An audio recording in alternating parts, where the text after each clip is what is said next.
Mobile tipper জন্য কে কি dialogue শুনেন ফ্যামিলি থেকে?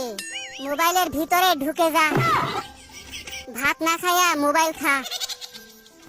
মোবাইল তোরে প্রতিবন্ধী বানাইছে, মোবাইলের উপর ঠাডা পড়তে পারে না। মরার পরেও মোবাইল দিয়া দিমু, চোখ লাগিয়ে দিয়ে টিপতেই আছে। পানি দিয়ে মোবাইল গিলে খা।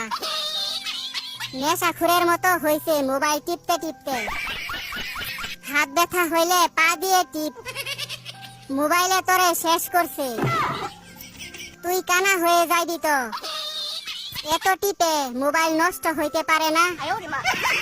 রেজাল্টের পর বুঝামু মজা, অন্ধ হইতে বেশি দেরি নাই। সারাদিন মোবাইলের মধ্যে কি দেখো? আমি বলুম না, আমার শরম করে।